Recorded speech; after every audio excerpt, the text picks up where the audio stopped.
And you're like, you got Jon Jones? I was like, yeah, I got Jon Jones, but not convincingly. Neither one of us were convinced about anything. No. And yo, he just walked them. He just walked by him. And not only that, we were talking about earlier. Do I think that Stipe is gonna do a little better? Yes, but I think Stipe is too small for him. He looked big.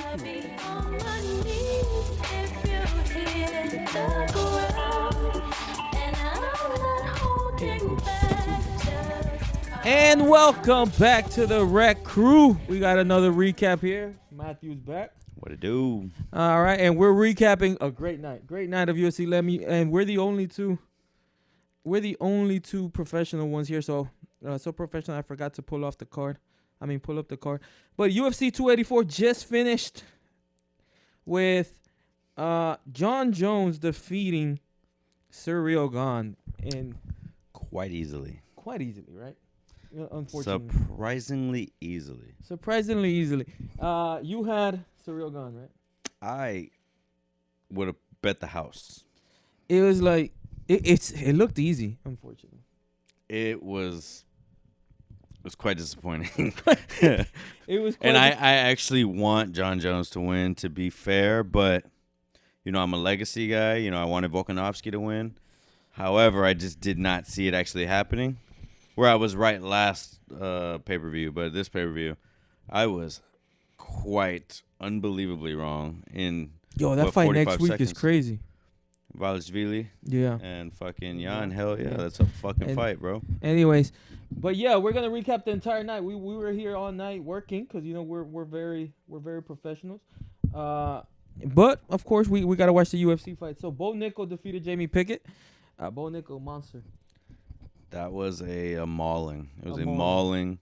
It was quite simple. That was actually more work than Jon Jones had to do tonight. But it's crazy, right? It's crazy. It's quite unbelievable. But he did it kind of perfectly. You know what? Jon Jones looked like fucking Ronda Rousey tonight. Like early Ronda Rousey. Just, I'm going to go in. I'm just going to do exactly something so fucking easy. It's like there's not even a point for us to talk about that at the end. Like, we'll just get it out of the way now. It's true. Because I think there's a better fight to talk about. So let's get Jon Jones.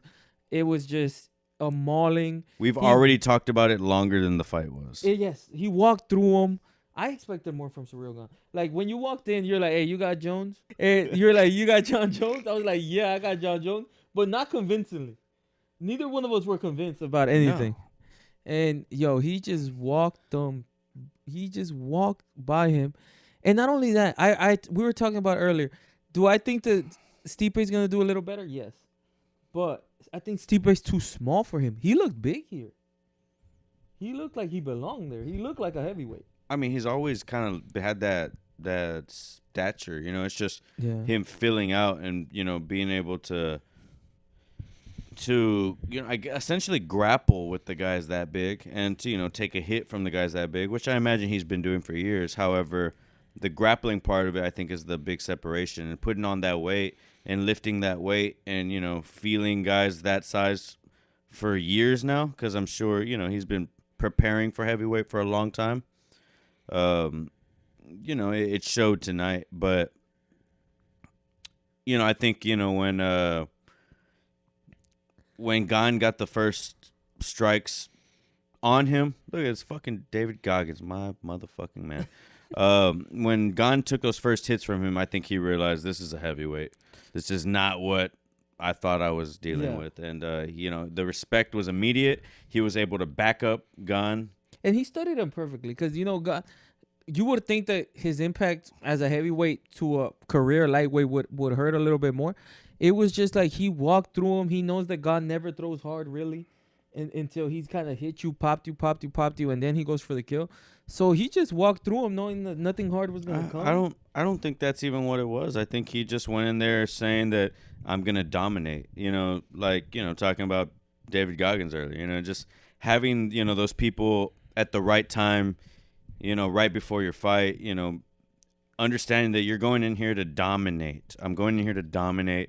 I'm not worried about what you're going to do to me. I'm thinking about what I'm going to do to you. Because he hadn't looked like that in his last fight. He's he wanted this. Yeah, it looked like it was. That's what it is. Easy. It's that It you was just want easy. something. The lengths you'll go for something you want is unbelievable. And obviously proved today. Obviously, you take it a second round, how the fight could go differently. It's just like McGregor Aldo. If Aldo didn't get knocked out with that first punch, how would that fight have gone? Well, we'll never fucking know. So, But I don't see what Gane could have done here. Like he just looked outclassed as soon as he took him because down. it went to the wrestling, the But striking. immediately.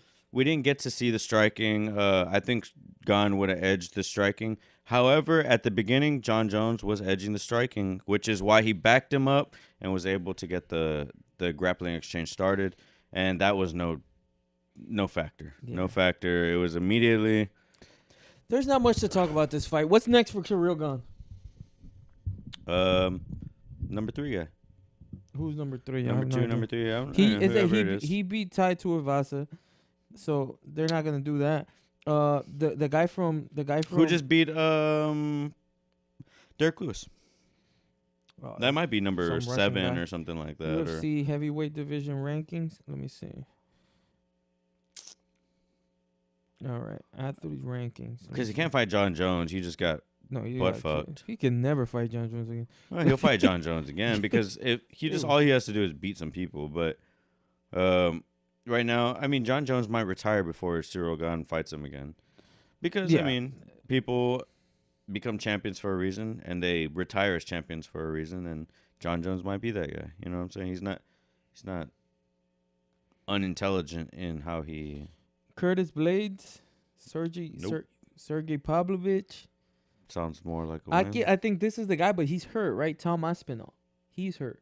That would be Tom Aspinall is good. He's not. Alexander. Are we Volkov, looking at heavyweight or light heavyweight? a heavyweight? Tom Aspinall's a heavyweight. Yeah, he's a heavyweight. Oh. I think that was the guy. He's really good. He's really, really good. But yeah, this is a level. I mean, shit, I don't know. You never really know until you see these guys with these guys. It's I think Tom Aspinall, Ciryl Gane has to go home for a while. Like this was just bad. He has to go and work. They said supposedly that when he's out of camp, he doesn't train, and it kind of showed. Like they say, apparently when he's not in fight camp, he's not training. I don't know. I really expected that the wrestling work would have been put in really, really high. And not to say that wouldn't have come up the same, but, he advanced to the back real quick. And yeah. No, not even, let's say he did work, but if you only work during camp. Or not even no, he didn't advance to the back. But he got the guillotine from the top. He went to the back. Mount. He went to the back and then switched to mount, right? Yeah, he switched to mount. And no, but the thing is, like, if you only work on wrestling during your camp, that means you worked on it for 12 weeks. You're talking about a whole new art, dude. That's not enough. And to be fair, like, you're one of the best strikers in the world. Yeah. You probably should start working on your wrestling. Exactly. Like, if you have to stop working on your striking, you know what I'm saying? Yeah. Because obviously, Jon Jones didn't stop working on either of them. And he's the GOAT. The guy's too good. Well, he spent majority of his life working on wrestling. Yeah. Didn't really strike. So, to get to the point where, he can strike with somebody like Gane, it just shows you, if you put your effort in the right directions, you're going to be able to fill these gaps. And Gane didn't fill that gap even after somebody like Ngannou was able to dry fuck the shit out of him for, 3 rounds or something like that, or 4. Crazy. I don't know how many rounds it was, but he beat the fuck out of him. Well, didn't even beat the fuck out of him. He just dry fucked him for all those rounds. And that's a striker. Okay. Bo Nickel. We talked about Bo Nickel a little bit. So, hold on. Before we move on. Stipe and Jon Jones. That's probably Stipe, next. Jon Jones. Great fight. We're going to see a way different fight. Way different fight. We were talking about an MMA fighter versus a MMA fighter. Two in this fight. well-rounded guys. Yes, exactly is what I'm trying to say. The MMA fighter versus MMA the GOAT fighter. of MMA against the GOAT of the heavyweight division. Like now that one, I would favor Jon Jones because yes. now you're talking about 2 MMA fighters Jon Jones just bigger. He's bigger, right? It's Bigger, crazy to say. bigger, and on fire. He's crazy. It's crazy to say. And we haven't seen Stipe in a while. And the last time we saw him, he got knocked out. Is he really washed up, or did he just take a break? Like, we're gonna find out about Stipe, because I think Stipe is always game. However, yeah, game and fighting the GOAT are different things. Because this is obviously the pound for pound the best. Volkanovski just got pushed to number 2. yeah. So it's kind of crazy. It's kind of a no question. Volkanovski is now the second pound for pound best in the world. Yeah, Stipe versus Jon Jones. That's hopefully a better fight. And yeah, we're gonna see if Stipe is back, or is he washed up? I think that's a fight. It's a fight. I think we're gonna see a slight edge domination by Jon Jones. Is there a possibility we don't see the fight? Is there a possibility that he's like, you know how he took 3 years, not because he didn't want to fight. He took 3 years because, first of all, he wanted to gain the weight, and second of all, he wanted to get paid. Is there a way that he's like, yo, you just saw what I did to your number 1 heavyweight in the world, right? I went up and demolished your number 1 guy. I deserve to get paid more. Well, I mean, what is he gonna do? Fight Conor McGregor? No, but like, can this be another negotiation tactic where he just takes forever to fight again? And Stipe, it's gonna be a long time before he fights, of course. Stipe's like 40. Well, I mean, imagine how big Jon Jones is gonna be in the next fight. He looked perfect today. I don't think he should be any bigger. No, he's gonna get bigger because he's fat right now. He's gonna get bigger because what he's gonna do is gonna say, you know what? Who I'm about to fight is already smaller than me. Oh, that's crazy. This fight was just crazy. So what I'm gonna do is I'm gonna get bigger and make the gap even larger. I'm gonna make sure you can never catch me. But don't you think like quick? Because Stipe's pretty quick.